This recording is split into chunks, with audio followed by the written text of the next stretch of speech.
Topic है वो उस पे है कि एआई के बाद हम क्या कर रहे हैं, राइट? सो फॉर एग्जांपल अभी आप देखो तो एआई में जनरली हम जेमिना यूज कर रहे हैं, राइट?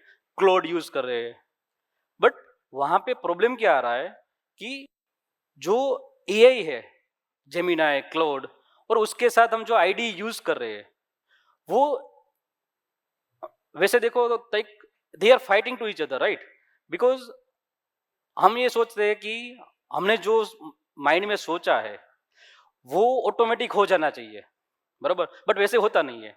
सो हमने सोचा कि भाई एक जो मेरा मॉड्यूल डेवलपमेंट है वो हमें करना है, तो हम सिंपल एक प्रॉम्प्ट लिख देते हैं, राइट? और हम सोचते हैं कि जो मेरे माइंड में है वो ऑटोमेटिक हो जाना चाहिए, बट आईडी और एआई ऐसा करता नहीं है। क्योंकि हार्ड ट्रूथ ये है कि एआई जो है वो कोई स्पेशल मैजिक नहीं है। वैसे देखो तो they are train from your data only, right? So आपके पास जो है आपके माइंड में, अगर आप उसको कोई सिस्टम पे डालोगे नहीं तब तक आपने जो सोचा है वो मिलेगा भी नहीं, right? So today in this session we will see how we can put our brain into the system such that हमने जो सोचा है, हम जो सोच रहे हैं उस तरह से एक कोडिंग हो, बराबर? ये एजेंडा है हमारा, right? So something about myself. My name is Jaydeep Adesra, founder and CEO of Conversion Tech. Today, I am in one mission that turning AI is breaking my project into how I can put my AI as an assistant, right? Because generally AI without any knowledge अगर हम use करते हैं तो हमारा जो code है वो break होता ही है, राइट? तो कैसे हम इस तरह से कोडिंग करें, इस तरह से प्रॉम्प्ट करें कि हमारा जो एआई हम जो यूज करने वाले हैं वो एज अ हमारे असिस्टेंट रहे, बराबर? और वैसे भी एआई को एज अ असिस्टेंट ही रखना है, आगे ऑटोमेशन के लिए नहीं यूज करना है। तो वो सब कुछ हम ये इस सेशन में डिस्कस करेंगे। Next, one thing that how using vibe coding we can build AI products, right? For example कोई भी सिस्टम बनाना हो तो अभी वाइब कोडिंग से हम कैसे लार्ज प्रोजेक्ट के लिए हम उस सिस्टम को बना सकते हैं जैसे कि कोई सिस्टम ब्रेक ना हो, बराबर? तो ये हम सब कुछ डिस्कस करने वाले हैं इसमें। सो फर्स्ट, ये लास्ट सेशन है, बराबर? तो हम थोड़ा इंटरेक्शन करेंगे, बराबर? तो one of the question is that everyone is using AI, right? So after AI, what is the most painful challenge you have faced? अगर आप में से कोई बता सकता है कि किस तरह का चैलेंज हमें मिला है एआई के इम्प्लीमेंटेशन के बाद, राइट? कोई है? बिकॉज हमारे पास कुछ गुडीज है, राइट? तो जो भी प्रॉपर आंसर देगा ये इंटरेक्शन में लास्ट में उसको गुडीज मिलने वाली है, राइट? तो कोई भी ऐसा हो कि बता सके कि उसको किस टाइप के चैलेंजेस हुए हैं। हेलो, मैं अभी कर्सर यूज कर रहा हूँ। ओके। तो हम जो भी प्रॉम्प्ट देते हैं तो कर्सर पूरी तरह वो रिकॉग्नाइज नहीं कर पा रहा है कि एक्चुअली करना क्या है। बराबर। तो हमें मुझे एक दो बार नहीं 3-4 बार उसको बताना पड़ रहा है कि क्या करना है। वो दूसरा कुछ चेंज कर देता है, या फिर कोड रिमूव कर देता है और अपनी तरह से कोड लिख लेता है। Perfect, perfect. ये आई थिंक सभी का प्रॉब्लम्स रहेगा। और कोई? या एक कॉमन चीज में कहूँ तो हम नेक्स्ट या कोई पर्टिकुलर टाइप सिस्टम यूज करते हैं, तो whenever we give one prompt to one AI, then it misinterprets the type and exports or redefine that type externally or in somewhere else in our code. So basically it doesn't understand our prompt clearly. बराबर, perfect. Yes. Any other? Yeah. I used to use ChatGPT, and I'm basically a trainer, IT trainer. But I've seen that when I train to students and I'm giving them the question, just write down a prompt which will give you some 5 example on Java programming on certain concept. But suppose today I am giving the same question, which was given after 5 days, which was given before 5 days, it will give the same program.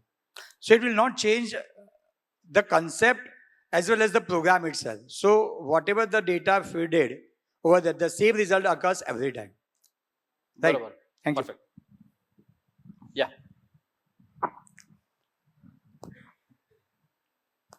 So one challenge we are facing right now is whenever we are giving prompt, when we are starting a new project and whenever we are giving a prompt to the AI, let's say cursor or any tool, so it is creating more garbage than the useful code. So whatever it is generating in 5 minutes, it is difficult to understand even in 5 to 10 days for the developer, because whenever we are starting new project, if developer is not understanding what exactly written by the AI tools, then it will become impossible for them to fix any issues, or even that product will not scale if they don't understand the code Right. generated by the AI.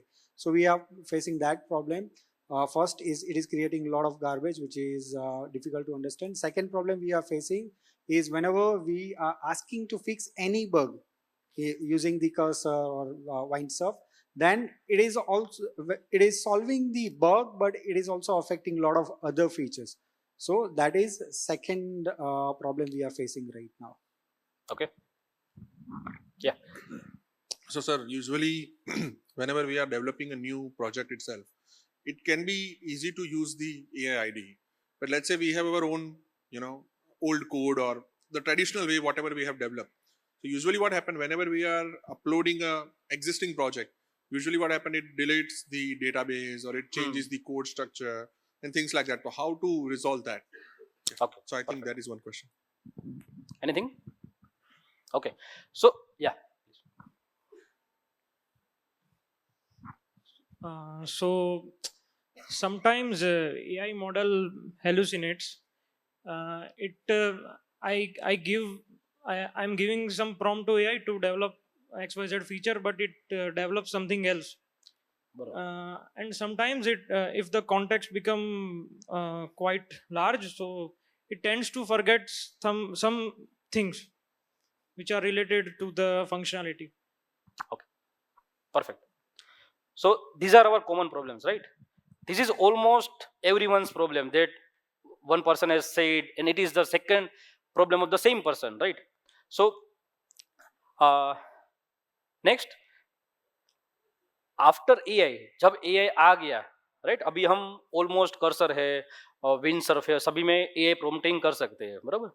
But अगर मैं बात करूं 2008 when I started my coding journey, right, so at that time what was happening is that there was just a simple notepad.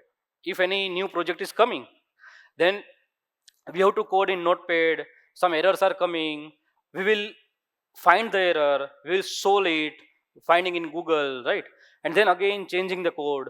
So it was taking too much time of the programming. Then notepad plus plus आया, right, और sublime आया. वहां पे क्या होता था कि वो एज अ असिस्टेंट हमें हेल्प किया. कैसे? फॉर एग्जाम्पल कोई लैंग्वेज है और वो उसको समझ रहा है, then it will provide you that a syntax error in the code itself, in the editor itself, right? So it changed our life to save the time, right? Then the next era where actual editor आया जहां पे AI का integration हुआ, बराबर.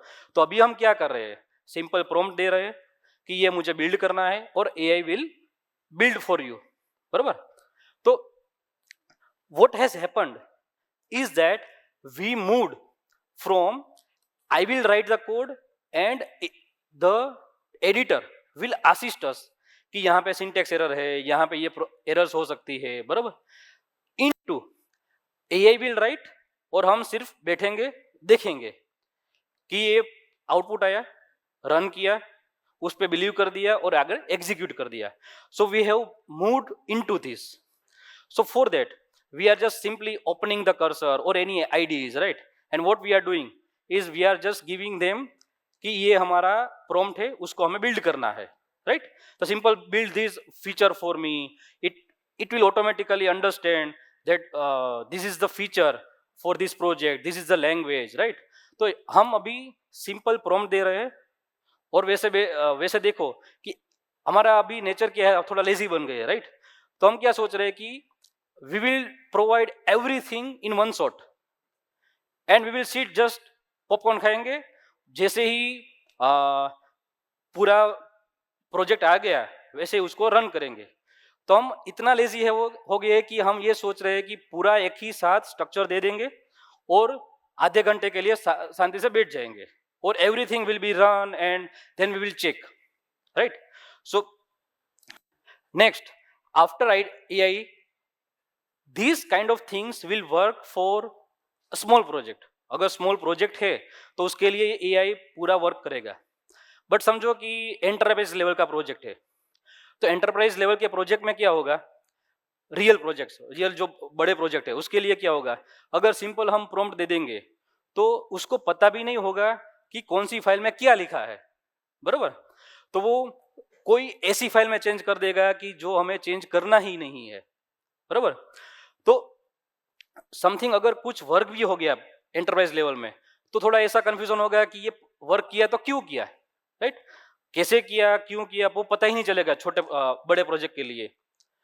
और कभी कभी ऐसा प्रॉम्प्ट दे देंगे कि पूरा सिस्टम बंद हो जाएगा, टेक्निकल एरर्स आ जाएगी, और कभी ये बड़े प्रोजेक्ट होते हैं तो हमें पता भी नहीं चलेगा कहाँ कौन सी फाइल के लिए क्या एरर आई।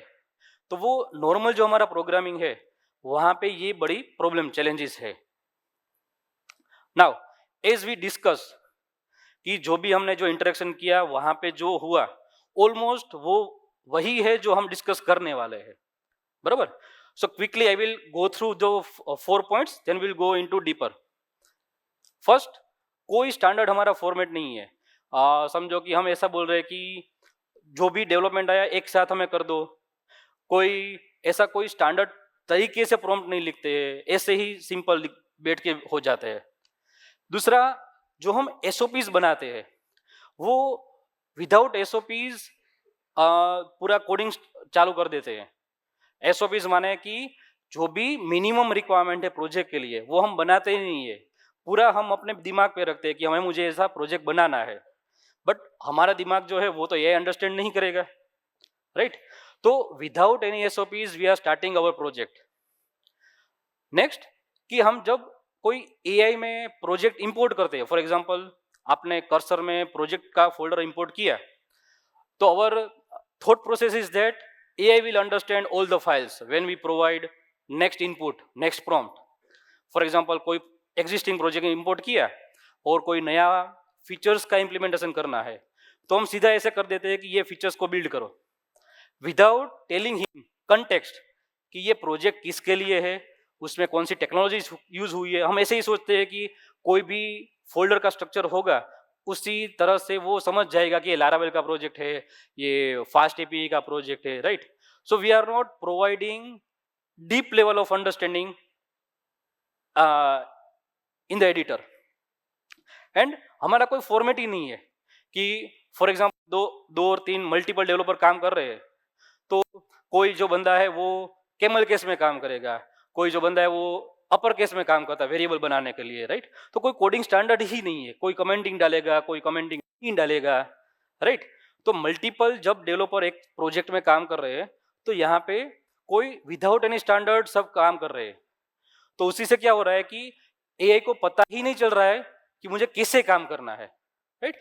कोई ऐसा समझो कि कोई ऐसा स्टैंडर्ड नहीं है जिससे ही उसको फॉलो करके मैं काम करूं, बराबर? So these are the main 4 mistakes that I have generally found when we are discussing in the community. First, there is no any standard format. So generally हम क्या करते हैं कि कोई नया फीचर इंप्लीमेंट हुआ तो हम एक साथ सब कुछ दे देते हैं कि मुझे ऑथेंटिकेशन भी करना है, जो भी राउटिंग का है वो राउटिंग भी कर दो, बरोबर? तो तीन चार जो चीज है वो सभी हम एक साथ दे देते हैं। उससे क्या होता है कि एक्चुअल जो बड़ा आउटपुट आया उसमें हम पता ही नहीं चल पाएगा कि ये कौन सा चेंज और कौन सा कोड कौन से फीचर्स के लिए है। हमने तो एक साथ सभी को दे दिया, बराबर? और कभी कभी ऐसा होता है कि हम जो स्ट्रक्चर फॉलो कर रहे हैं, फॉर एग्जाम्पल मोबाइल में कोई स्पेसिफिक स्ट्रक्चर का इम्प्लीमेंट होता है, तो हमने तो वो दिया नहीं है, तो क्या होता है कि वो अपनी ओर से, फॉर एग्जाम्पल फ्लटर है तो फ्लटर का जो स्टैंडर्ड पैटर्न होगा, for example block pattern, right, तो वो उसी पैटर्न से काम कर देगा जो हमने काम उस प्रोजेक्ट में करना ही नहीं है, बरोबर। तो उसके रिजल्ट से क्या होता है कि समझो कि कोई आउटपुट आया, तो वैसे देखो तो इतना स्ट्रक्चरल आउटपुट होगा कि हम ऐसा सोचेंगे कि भाई कोई भी चीज अगर हिलाई तो प्रोजेक्ट बंद हो जाएगा। सो वी विल फियर कि ये हमें कोड में कुछ चेंज नहीं करना है, अगर चल रहा है तो why to change, right. So if we don't have any standard format, then this kind of things we will be having. Next, ऐसा कोई स्टैंडर्ड ऑपरेटिंग प्रोसीजर नहीं है, एसओपीज नहीं है। उससे क्या होता है कि हम सिंपली कोई भी प्रॉम्प्ट है वो सिंपल लिख देते हैं कि create API for login module, create API for user management, right. तो एआई तो पता ही नहीं है कि अगर मुझे एंड पॉइंट बनाना है तो एंड पॉइंट का कन्वेंशन कैसा होगा, नेमिंग कन्वेंशन, उसका फॉर्मेट कैसा होना चाहिए, उसका रिस्पॉन्स कैसा होना चाहिए, राइट। सो उसी तरह से अगर हम उसको कोई रिक्वायरमेंट ही नहीं देते कि अगर तुझे ये एपीआईज बनाना है तो एपीआईज का नॉर्मल फॉर्मेट ऐसा होना चाहिए, रिस्पॉन्स ऐसा होना चाहिए, अगर एरर आती है तो एरर उसी तरह से हैंडल करनी है, right. So without any requirement, without providing task in detail, और इवन जब कर्सर और कोई एडिटर में आउटपुट आता है ना, तो हम कोई देखते ही नहीं है कि आउटपुट में क्या लिखा है, राइट। ऐसा तो कोई नहीं है ना कि भाई कोई फाइल का चेंज कर दिया जो हमें करना ही नहीं है, राइट। सो अगर हमारे पास कोई स्पेसिफिक एसओपीज नहीं है कोई प्रोजेक्ट के लिए, तो उसके रिजल्ट में क्या होता है कि एआई कोई ऐसा फ्रेमवर्क यूज कर लेगा, ऐसा कोई स्टैंडर्ड यूज कर लेगा जो हमें वो प्रोजेक्ट में स्ट्रिक्टली नहीं करना है, राइट। दूसरा कि कोई कोडिंग का जो पैटर्न होता है वो ऑटोमेटिक ले लेगा, जो भी टेक्नोलॉजी है उसके जो बेस्ट प्रैक्टिसेस होते हैं, राइट, उसी के अंडरस्टैंडिंग पे वो सब कुछ कर देगा, क्योंकि हमारे पास कोई प्रॉपर एसओपीज नहीं है, राइट। और दूसरा लास्ट कि फॉर एग्जांपल कोई प्रोजेक्ट है, उसको दूसरे बंदे को समझाना है कि ये प्रोजेक्ट में ये इनपुट है, ये प्रोजेक्ट ऐसे काम करता है, तो उसमें बड़ा प्रॉब्लम ये आता है कि प्रोजेक्ट क्यों रन हो रहा है वो एक बंदे को ही पता है।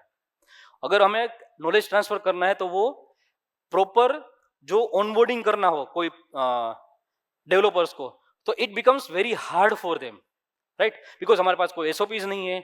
हम अगर लिखेंगे कि ये प्रोजेक्ट का ओवरव्यू क्या है, वो कुछ बता ही नहीं पाएगा क्योंकि एसओपीज नहीं है। अगर उसको कोई नया मॉड्यूल बनाना है तो किस तरह से बनाना है वो तो अपने आप से बना देगा। तो जैसे बोला कि एक जो डेवलपर है वो उस तरह से बनाएगा, दूसरा डेवलपर दूसरी तरफ से बनाएगा, right. So this are the one of the problem. Next, जैसे वो बोला कि whenever we are importing the project, we just simply feel that AI will figure out automatically. We are just simply opening the folder and we just think now AI will understand everything. But ऐसा नहीं होता है, right?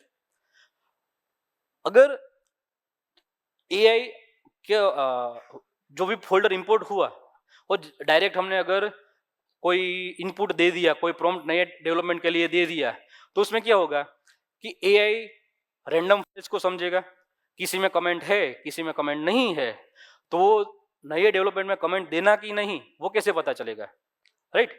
कभी पुराना project होता है तो उसमें हमने ऐसा होता है कि भाई ये कोड को हिलाना भी नहीं है, अगर उसको हम टच भी करेंगे तो कोड ब्रेक हो जाएगा, तो एआई को कैसे पता चलेगा, वो तो हमारे दिमाग में होता है, right.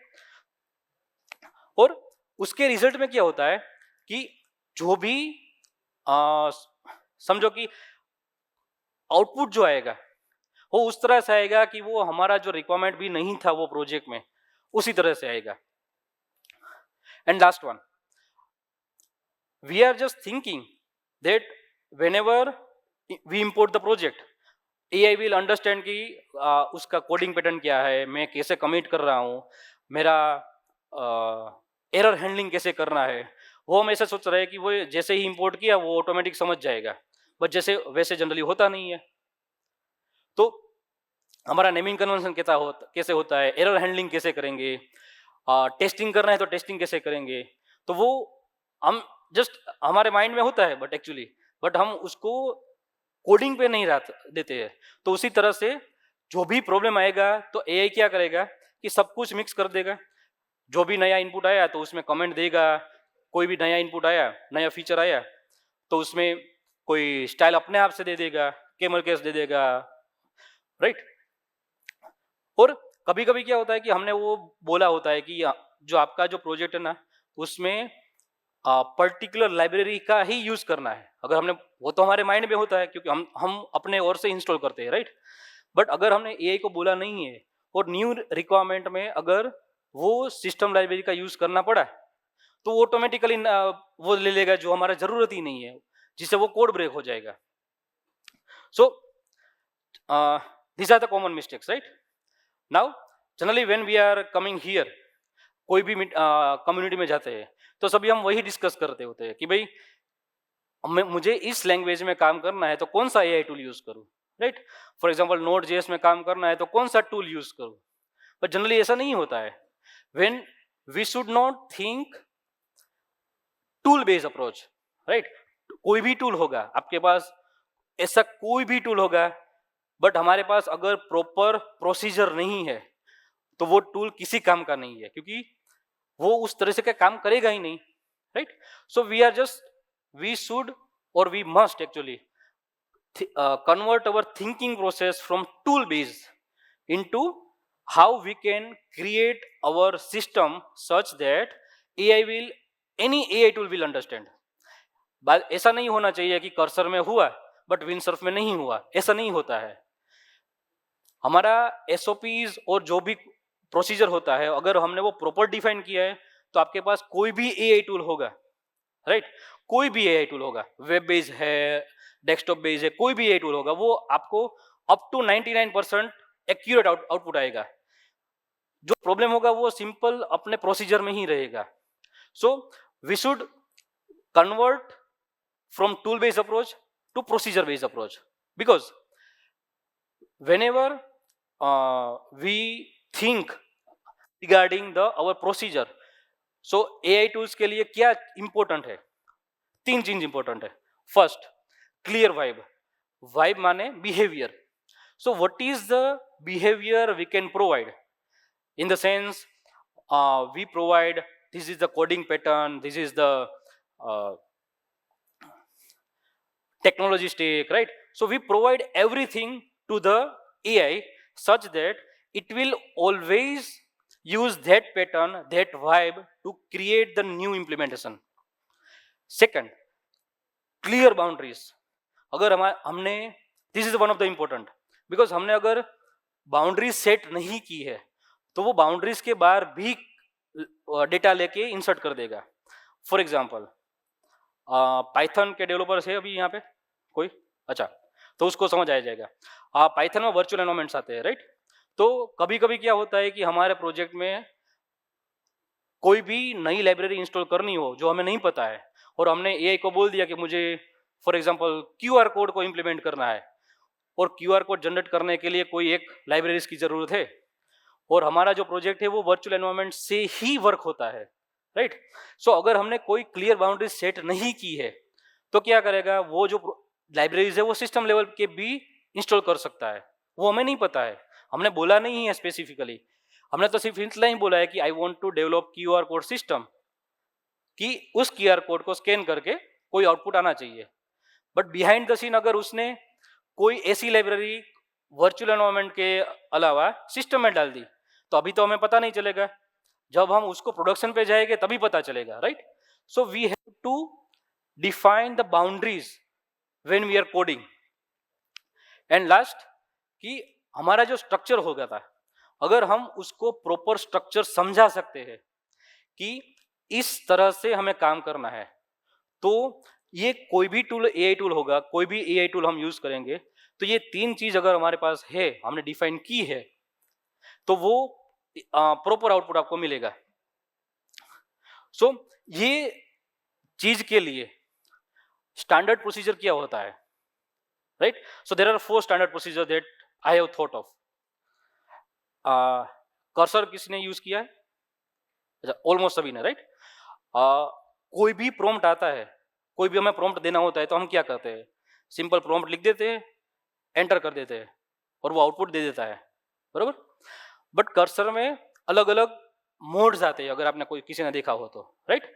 So first we must ask a, for example Cursor, right? We must ask Cursor कि मुझे ये बनाना है, मेरे पास जो रिक्वायरमेंट है वो मैं आपको देता हूं, आपको समझ आया कि नहीं, हमें पूछना होता है, राइट?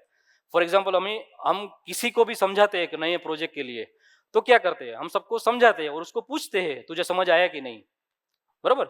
वैसे ही कर्सर को हम पूछेंगे कि जो मैंने बोला उसमें आपको कोई क्वेरीज है कि नहीं, पूरे समझे कि नहीं, राइट? उसके बाद दूसरा मोड आता है प्लान का. हम बाद में उसको बोलते हैं कि जो भी हमने डिस्कशन किया उसके लिए आप प्लान बना दो, बराबर? अगर प्लान सही है तभी हम उसको एक्चुअली इंप्लीमेंट करेंगे. अगर हम ये प्रोसेस फॉलो नहीं करते हैं, कोडिंग हो जाएगा, ऐसा नहीं है कि नहीं होगा, बराबर? जो भी आप करते होगे तो ऐसा नहीं होगा कि आपको यही करना है, बट आपको एक्यूरेट करना है. तो आपको इस तरह से अगर जाते हो तो आपका जो आउटपुट आएगा वो इस तरह से आएगा कि आपको दूसरी बार रन करने की भी जरूरत नहीं पड़ेगी. जैसे ही कॉमन मिस्टेक्स में किसी ने बोला था कि भाई हुआ, बट पता नहीं चला कि जो मैंने बोला था वो हुआ, बाद में वो रिवर्ट करते हैं, उसके बाद फिर से प्रॉम्प्ट करते हैं, राइट? टाइम जाता है, टोकन्स जाते हैं, राइट? सो अगर हम इस तरह से अगर हम प्रोग्रामिंग करते हैं, प्रॉम्प्ट इंजीनियरिंग करते हैं, तो जो आउटपुट आएगा वो ऑलमोस्ट एक्यूरेट आ जाएगा. दूसरा, जैसे मैंने बोला सुबह की पहले की, हम अभी लेजी हो गए हैं. हम क्या कर रहे हैं कि हमें ऐसा ही लग रहा है कि मैं प्रॉम्प्ट दूंगा और एआई को सब कुछ करना पड़ेगा और ये सब कुछ कर लेगा, बट ऐसा नहीं होता है. जो भी हमने एग्जीक्यूट किया वो उसको हमें मैन्युअली रिव्यू करना होता है, राइट? फॉर एग्जांपल आप गिट कमिट करते हो तो हमारा अभी ऐसा थॉट है कि भाई हमने जो इम्प्लीमेंट किया पूरा, आप उसको समझो, उसके लिए कमिट का मैसेज बना दो और आप अपनी ओर से कमिट कर दो, बराबर? बट उसमें प्रॉब्लम क्या आता है कि उसने एक्चुअली क्या समझा है, कि एक्चुअल आपका प्रोसेस है कि कमिट का मैसेज किस तरह से लिखाना है, आपका मल्टीपल सेंटेंसेस जो है उसको आप कैसे सेट करते हो, तो सब कुछ आपको रिव्यू करना पड़ेगा. तो एआई को आप एज अ असिस्टेंट यूज करो और मैन्युअल रिव्यू करके आप कमिट करो. तो उस तरह से अगर हम करते हैं तो हमारा जो प्रोसेस जो होगा वो ऑलमोस्ट एक्यूरेट हो जाएगा. नेक्स्ट, जैसे मैंने बोला कि वाइब अगर हम देते हैं एआई टूल्स को कि हमें कौन सा टेक्स्ट टैग यूज करना है, हमें कौन सी पैटर्न्स यूज करनी है, ब्लॉक पैटर्न यूज करनी है कि कोई अलग पैटर्न यूज करनी है मोबाइल के लिए, हमारा जो कोडिंग का जो फॉर्मेट होता है उसमें फाइल लेवल कमेंट चाहिए कि फंक्शनल लेवल कमेंट चाहिए, राइट? रीडमी फाइल चाहिए, क्योंकि दूसरे अगर नेक्स्ट टाइम किसी प्रोजेक्ट दूसरे बंदे को देते हैं तो उसको समझना चाहिए. अगर हम उसके लिए पूरा वाइब हम दे देते हैं तो वो एक स्टैंडर्ड हो गया, ताकि अगर कोई नया बंदा आता है तो वो सिंपली प्रोसेस देखेगा, वो फाइल रीड करेगा, जो भी कमेंटिंग है वो कमेंटिंग देखेगा तो उसको समझ आ जाएगा. उसको उसका बेनिफिट ये भी है कि if we are transferring from one ID to another ID, तो उसको कैसे पता चलेगा कि ये प्रोजेक्ट किसके लिए है? तो ये सभी कमेंटिंग सिस्टम है, जो भी नॉर्मल प्रोसीजर होती है, अगर हमने वो दी है तो एक्चुअली वो दूसरे टूल में भी आप इजीली ट्रांसफर हो जाते हो. अदरवाइज हम ये सोचते हैं कि भाई ये कर्सर में वर्क हो रहा है बट विंडसर्फ में कर रहे हैं तो नहीं हो रहा है, बट वो एक्चुअली समझ नहीं पा रहा है, राइट? एंड नेक्स्ट, जो हम इस टॉपिक में एक्चुअल डिस्कशन करेंगे कि हम कैसे फाइल्स को बनाए और कैसे हम उसको स्टोर करें, बराबर? फॉर एग्जांपल आप जेमिनाई एक्सटेंशन यूज करते हो तो जेमिनाई का कोई एक होता है डॉट जेमिनाई, क्लोड यूज कर रहे हो एक्सटेंशन के लिए तो डॉट क्लोड यूज होता है. आप कर्सर यूज करें तो कर्सर का कोई एक फोल्डर, हिडन फोल्डर होता है. अगर आप उसमें प्रॉपर तरीके से फाइल्स रखते हो तो वो ऑटोमेटिकली वो कंटेक्स्ट वहां से लेके आपका पूरा जो प्रोजेक्ट है वो इम्प्लीमेंट कर देगा, राइट। सो नाउ जो हमने वो लास्ट में बात की कि architecture.md है, requirements.md है, वो अभी हम लाइव में देखेंगे। अभी कोई भी AI एडिटर है ना, उसके पास कैपेबिलिटी है कि जो रेडमी फाइल MD फाइल होती है, मार्कडाउन फाइल, उसको वो इजीली समझ पाए, बराबर। तो आप ऐसा नहीं है कि MD ही रखना है, बराबर, बट MD फाइल ऐसा है कि वो इजीली समझ जाते हैं। आप टेक्स्ट फाइल भी रख सकते हो, जेसन फाइल भी रख सकते हो, ऐसा कोई नहीं है, बट MD फाइल इसीलिए रख सकते हैं वो इसको भी इजी पड़े, हमें भी समझना इजी पड़े, हम जो भी राइट कर रहे हो तो हमें भी समझना इजी पड़े, राइट। तो उसके लिए हम अलग अलग फाइल क्रिएट करते हैं। फर्स्ट फॉर एग्जांपल जैसे ही हमें कोई प्रोजेक्ट मिलता है तो अगर हमारे पास पूरा प्रोजेक्ट का कंटेक्स्ट है, प्रोजेक्ट का ओवरव्यू है कि ये प्रोजेक्ट किसके लिए काम कर रहा है, उसमें क्या क्या चीज आने वाली है, फॉर एग्जांपल वेब सॉकेट आने वाला है कि नहीं, कोई टेक्नोलॉजी का यूज क्या करना है, अगर हम वो सभी एक फाइल में रख देते हैं तो वो कोई भी एडिटर होगा वो ऑटोमेटिकली समझ जाएगा, राइट। सो फर्स्ट देखो,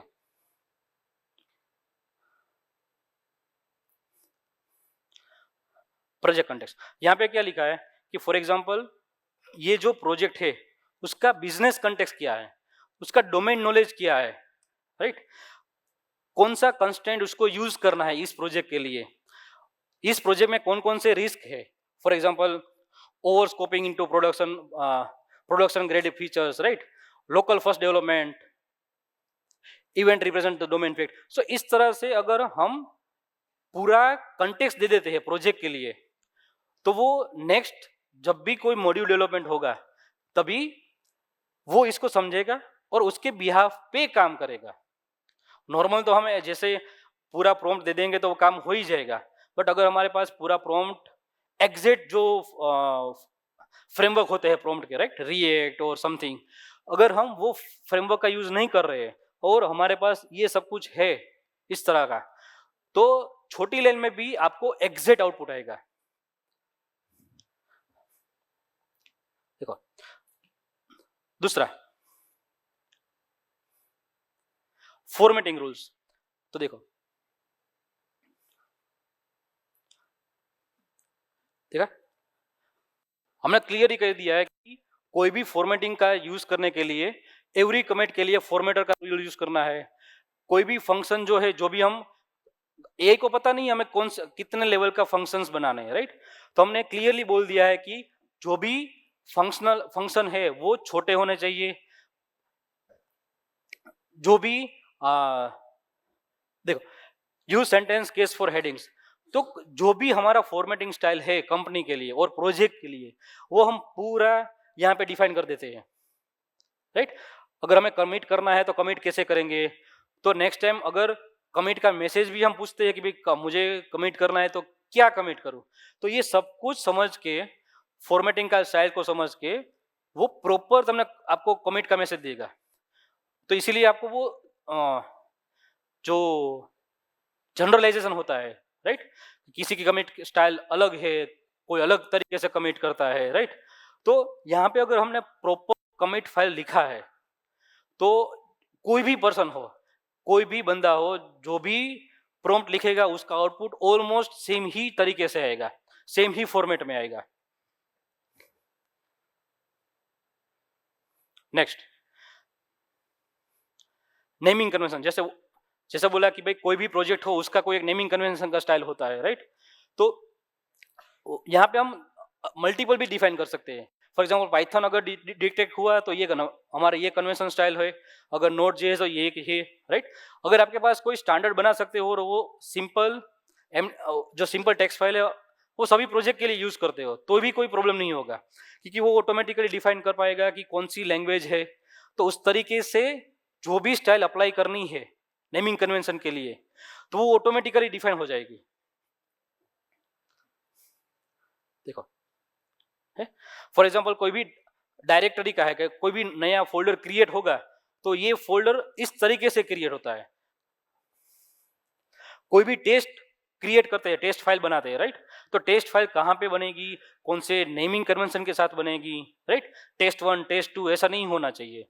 तो वो ऑटोमेटिकली डिटेक्ट करेगा और सब कुछ फॉर्मेटिंग जो है वो अपने आप से कर पाएगा।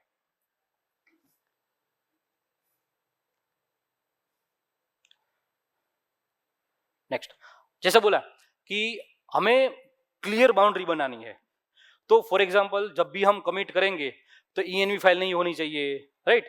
जो भी क्रेडेंशियल है वो कमिट में नहीं जाने चाहिए, वो सब हम गिट इग्नोर में कर सकते हैं, ऐसा नहीं है नहीं कर सकते। बट किसी के पास लिंक नॉलेज नहीं है और वो सिंपल स्टार्ट कर रहा है उस प्रोजेक्ट में, तो उसको तो पता नहीं कि क्या कमिट करना है क्या कमिट नहीं करना है। तो हम सब कुछ बाउंड्री डिफाइन करते हैं।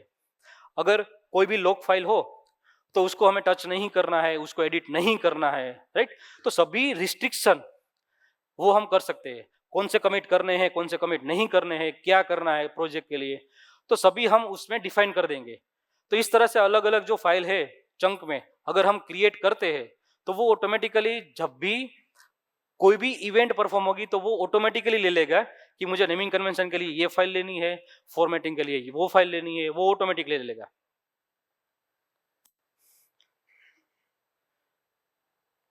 एंड लास्ट वन, जैसे मैंने बोला कि ये फाइल हमें रखनी कहाँ पे है, स्टार्टिंग में मैंने बोल दिया, राइट? तो वो जस्ट दिखाता हूं कि जो भी आपका प्रोजेक्ट का फोल्डर होता है उसको भी कमिट करना है ये फोल्डर।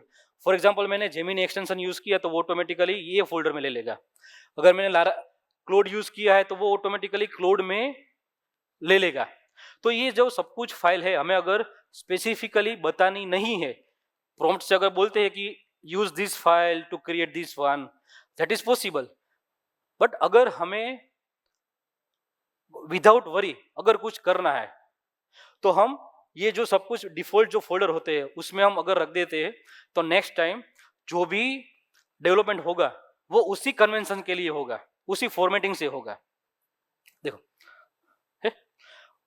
ये क्लोड फोल्डर है, उसमें ये फाइल्स रखी है, बट सभी के लिए अलग अलग है।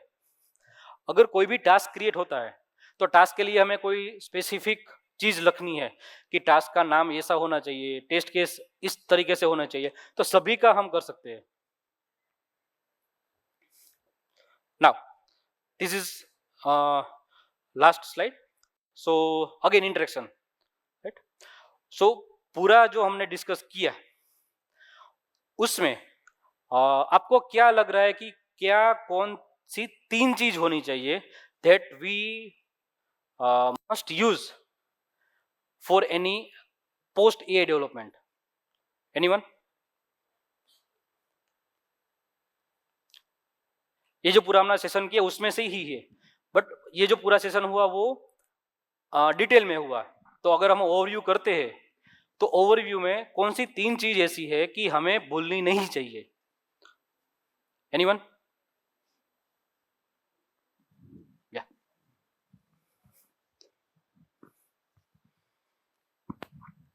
We should review the code, test and commit. Okay, That's the 3 part I think which is very important, because AI will generate for us, but we have to make sure that it has generated what we want. And as earlier mentioned, that we are not adding garbage to our code base, so that's the important. Okay, correct. Any other?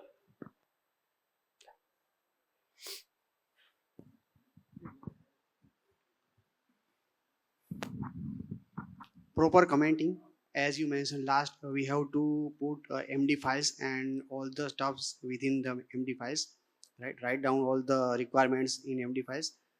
Proper commenting, proper naming convention of the variables. Perfect. या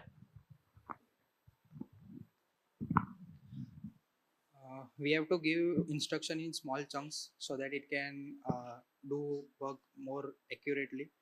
We have to reference the project files like you told us, like we have to create some MD files and all that thing we can do.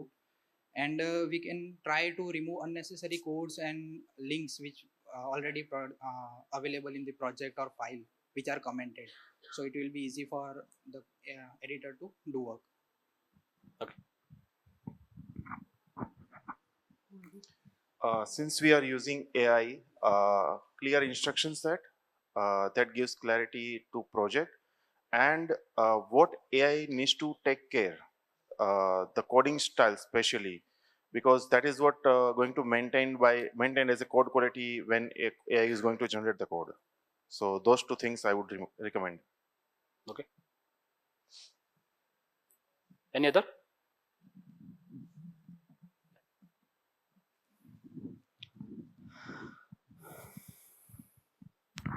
Okay, so basically three things are, first you should provide the complete context.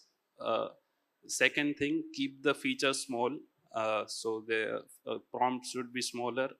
And the third thing, use it as an assistant, don't treat it as a separate developer. So you provide the prompts, review the code, test it yourself, and then only apply the changes. Perfect.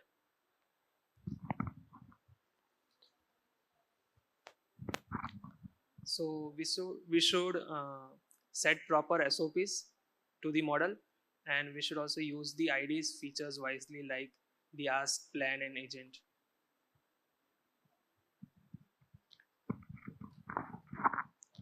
Okay. So everyone is correct. So first one, without SOP, अगर हमारे पास कोई standard procedure नहीं है तो जो output हमारे large project में जो आएगा तो वो प्रॉब्लम क्रिएट करेगा ही करेगा, क्योंकि वो समझ ही नहीं पाएगा कि मुझे कैसे काम करना है, right. So one of the most important thing is that we must provide SOPs to the AI tools. Second, जो भी हमारा आर्किटेक्चर है, जो भी फॉर एग्जांपल समझो कि डेटाबेस में कैसे क्रिएट करेंगे, डेटाबेस का आर्किटेक्चर क्या है, जो भी फोल्डर स्ट्रक्चर है वो कैसा है, अगर हमने प्रॉपर आर्किटेक्चर नहीं बनाया तो वो समझो कि कोई फ्रेमवर्क हम यूज कर रहे हैं ना तो वो समझ पाएगा कि कौन सा फ्रेमवर्क है. बट हम कस्टम डेवलपमेंट अगर कर रहे हैं और हमारा खुद का अगर कोई आर्किटेक्चर पैटर्न है, अगर हम उसको नहीं बताते हैं तो वो खुद से ऑटोमेटिकली अपने आप से जो भी स्टैंडर्ड होगा वो समझ के वो सब कुछ कर देगा. तो तभी वो प्रॉब्लम होगा कि कोई फाइल्स आपके उस फोल्डर में है, कोई फाइल दूसरे फोल्डर में है, राइट. सो प्रॉपर आर्किटेक्चर हमें अगर देना पड़ेगा.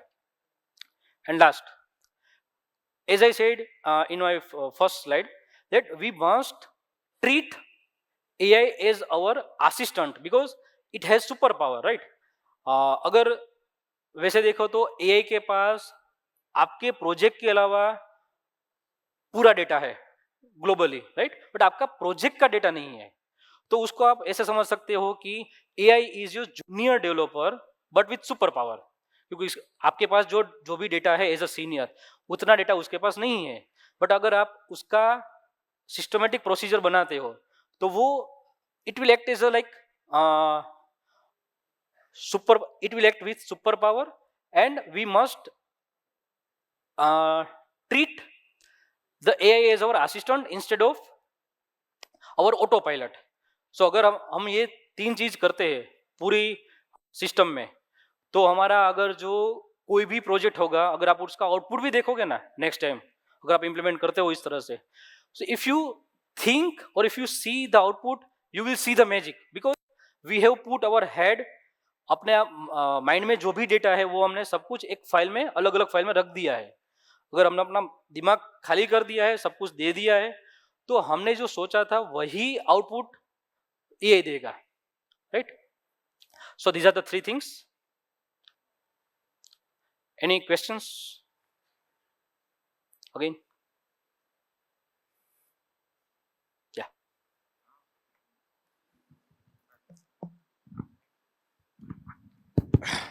Excuse me. Thank you. So I wanted to ask concerning the vibe coding thing you talked about. So basically, can we say that someone who has no background of coding, he or she cannot create something using AI? No. If you know or if you have what you want to build, for example, recently in our company, there was one person who had no any idea of technology, right? He was just an intern and he was just learning the things, but not in a technology that we build. So for example, he was in mobile development and he was taking internship, right? But I was just testing how vibe coding can help, right? So he was not knowing that technology, and we created entire product using vibe coding, right? He was not knowing where to host, how to host, everything, right? Everything was just, it was like how I can make them understand what I want to build, right? So if you have some idea and you don't have tech knowledge, even after that, whatever the instruction it is giving, the vibe coding tool, right? If you follow them, then also you can create entire product or entire system, right? So it's not like you must have knowledge, then only you can build the product or any system. So that is the power right now with vibe coding. But again, if we follow that kind of tech architecture, the things that I said, if you follow that, then it will save the time and it will create something such like, for example, if any project or any things were needed 6 months, using vibe coding you can implement in 1 month only. But you must provide your thoughts in such a way that it can understand properly. It's not like that it is a magic that whatever is in my mind it will understand, right? So without technology, as I said, you can build. So my question was that because right now currently I'm still in university, just semester 3. So I was doing some sort of like a small project for some client, like someone Indian. So we were just starting something from scratch, like something from scratch. So like I was using Django, Django as backend and adding products. So now we want our site to do like a job, so that it's a web application, so that a customer can add to cart, add to buy. So I had to encounter some challenges. That's why, because a lot of things right now I just don't like HTML, JavaScript, Right. CSS, Python and stuff. So I kind of like suffered a lot. So that's why I asked it such a question, because No problem. But Uh-huh. if you have clear mind that I want to build something like that, even if you don't, if you are newer to that technology, you can build. No problem. yes, that's the problem. But also clients will just update features. No, I want this. No, I want Yes. this, brother. So Yes. thank you. Thank Thank you.